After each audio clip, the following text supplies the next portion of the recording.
Hello friend, स्वागत है आपका आपके अपने YouTube channel engineering commerce classes में। मैं हूं आपका दोस्त संजय गुप्ता। अगर आपको मेरी वीडियोस पसंद आएँ तो प्लीज़ मेरे चैनल को लाइक करिए, सब्सक्राइब करिए और बेल आइकन को प्रेस करिए। आइए देखते हैं इस वीडियो में मैं आपके लिए कौन सा टॉपिक लेकर।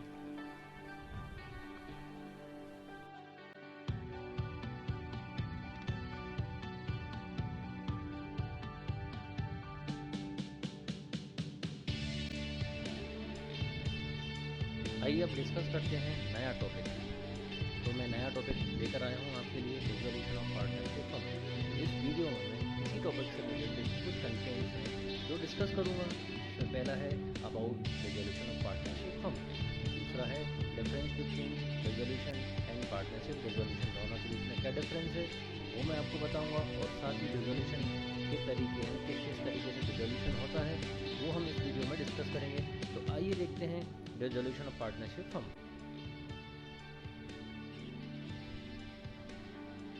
सबसे पहले मैं आपको ये बताना चाहता हूँ कि डिसोल्यूशन का मतलब क्या होता है।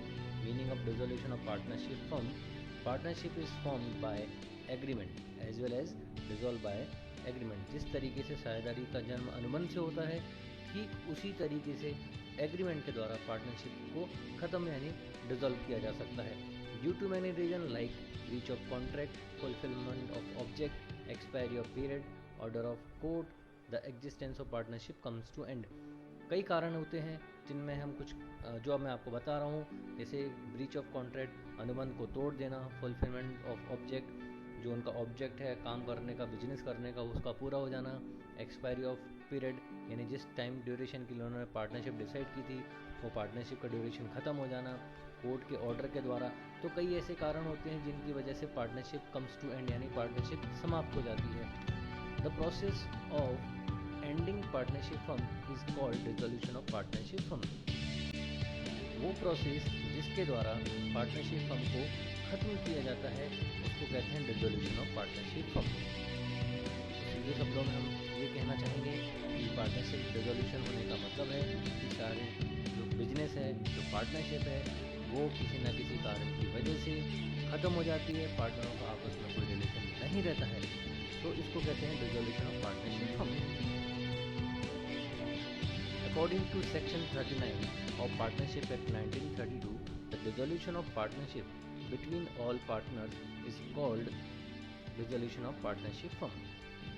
साझेदारी अधिनियम 1932 की धारा 39 के अनुसार dissolution of partnership between all partner यानी सारे साझेदारों के बीच में डिसोल्यूशन यानी साझेदारों के बीच में जो पार्टनरशिप है वो ख़त्म हो जाती है जब सारे साझेदार आपस में पार्टनर नहीं रहते हैं, तो उसको डिसोल्यूशन ऑफ पार्टनरशिप हम कहते हैं। आइए डिस्कस करते हैं dissolution of partnership.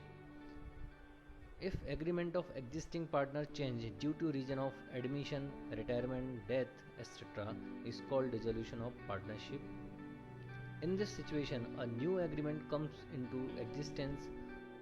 Other partner will continue the business and accounts will be prepared in the book of accounts. अब हम डिस्कस करते हैं कि पार्टनरशिप का डिसोल्यूशन होता क्या है। ऐसा कोई कारण जिसकी वजह से जो उनका एग्जिस्टेंस अभी का जो एग्रीमेंट है वो एग्रीमेंट चेंज हो जाए और एक नया एग्रीमेंट एग्जिस्टेंस में आ जाए, तो पुराने एग्रीमेंट को चेंज होकर नए एग्रीमेंट में कन्वर्ट करना डिसोल्यूशन ऑफ पार्टनरशिप कहलाती है, जिसको हम रिकॉन्स्टिट्यूशन ऑफ पार्टनरशिप भी कहते हैं। ऐसी सिचुएशन में जो एग्जिस्टिंग पार्टनर हैं वो अपने बिजनेस को कंटिन्यू करेंगे और जो एग्जिस्टिंग पार्टनर हैं उनके बीच में पार्टनर का जो रिलेशन है वो मेंटेन रहेगा और यहाँ पर बिजनेस कंटिन्यू रहेगा और अकाउंट्स बनते रहेंगे। तो इसको कहते हैं डिसोल्यूशन ऑफ पार्टनरशिप। हम डिस्कस करते हैं dissolution of partnership firm. Due to many reasons like breach of contract, fulfillment of object, expiry of period, order of court, the existence of partnership comes to end. The process of ending partnership firm is called dissolution of partnership firm. In this situation, business comes to shut down and close all books of account. Dissolution of firm means complete breakdown of the relation of partnership among all the partners. Dissolution of partnership firm क्या होता है ये हम already discuss कर चुके हैं।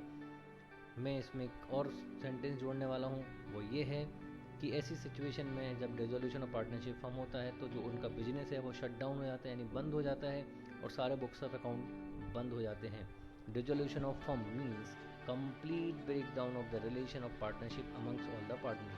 Dissolution का जो मतलब है उसका ये है कि जो पार्टनर्स हैं उनका जो रिलेशन है वो कंप्लीट ब्रेक डाउन हो जाता है, यानी कंप्लीट रिलेशन आपस में ख़त्म हो जाता है।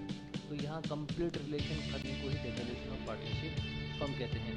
तो आपको क्लियर हुआ होगा कि डिसोल्यूशन ऑफ फर्म और डिसोल्यूशन ऑफ पार्टनरशिप फर्म में क्या डिफरेंस है, मतलब दोनों का मीनिंग क्या है।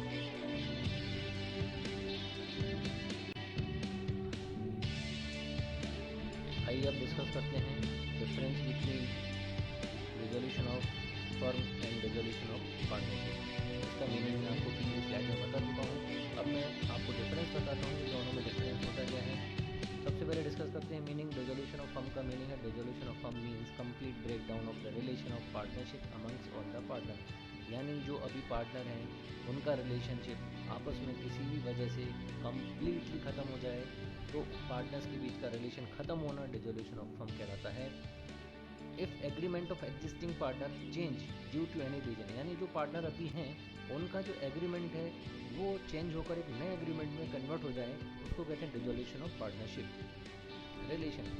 डिसोल्यूशन ऑफ फर्म में सारे पार्टनर का रिलेशन आपस में सीज यानी ख़त्म हो जाता है, और डिसोल्यूशन ऑफ पार्टनरशिप में जो पार्टनर्स अभी हैं उनका रिलेशन बना रहता है। अकाउंट्स, डिसोल्यूशन ऑफ फर्म में अकाउंट्स आखिरी बार यानी लास्ट टाइम तैयार किए जाते हैं, और डिसोल्यूशन ऑफ पार्टनरशिप में अकाउंट्स तैयार किए जाते रहेंगे continue. Ledger account, dissolution of firm की कंडीशन में रियलाइजेशन अकाउंट को हम ओपन करते हैं, और डिसोल्यूशन ऑफ पार्टनरशिप की कंडीशन में रेवोल्यूशन अकाउंट ओपन होता है। Court intervention, dissolution of firm में कोर्ट का इंटरवेंशन यानी कोर्ट के द्वारा डिसोल्यूशन किया जा सकता है। डिसोल्यूशन ऑफ पार्टनरशिप में कोर्ट का इंटरवेंशन की ज़रूरत होती ही नहीं है। Business of firm, business activities come shut down, यहाँ पर डिसोल्यूशन ऑफ फर्म में सारी बिजनेस एक्टिविटीज जो पार्टनरशिप की है वो ख़त्म हो जाएंगी। अब पार्टनर जो है अपना इंडिविजुअल बिजनेस कर सकते हैं। डिसोल्यूशन ऑफ पार्टनरशिप में जो बिजनेस एक्टिविटी है वो कंटिन्यू रहेगी। For example dissolution of firm के एग्जांपल हैं जैसे एग्रीमेंट के द्वारा डिसोल्यूशन होना, कंपलसरी डिसोल्यूशन होना, कोर्ट के ऑर्डर के द्वारा डिसोल्यूशन होना, और यहाँ पर डिसोल्यूशन ऑफ पार्टनरशिप के एग्जांपल हैं एडमिशन, रिटायरमेंट एंड डेथ।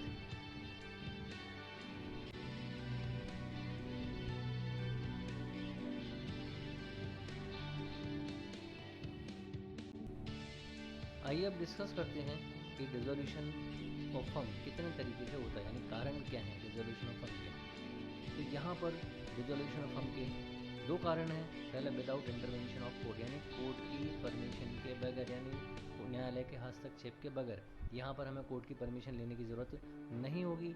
और दूसरा है विद इंटरवेंशन ऑफ कोर्ट, यहाँ पर हमें न्यायालय के हस्तक्षेप की आवश्यकता होगी। तो दो तरीके से डिसोल्यूशन ऑफ फर्म होता है, विदाउट इंटरवेंशन ऑफ कोर्ट और विद इंटरवेंशन ऑफ कोर्ट। आइए अब डिस्कस करते हैं पहला जो रीजन है विदाउट इंटरवेंशन ऑफ कोर्ट, यानी ऐसे कौन से कारण हैं जब हमें कोर्ट की परमिशन लेने की ज़रूरत नहीं पड़ेगी और हम हमारी पार्टनरशिप फर्म का डिसोल्यूशन कर सकते हैं। इसमें पहला कारण है डिसोल्यूशन बाय एग्रीमेंट, यानी कि एग्रीमेंट के द्वारा पार्टनरशिप फर्म को खत्म किया जा सकता है। दूसरा कारण है कंपल्सरी डिसोल्यूशन, तीसरा कारण है डिसोल्यूशन बाय कंटिजेंसी, और चौथा है डिसोल्यूशन बाय नोटिस। तो ये चार कारण हैं वो हैं dissolution without intervention of court. आइए डिस्कस करें इन चारों पॉइंट्स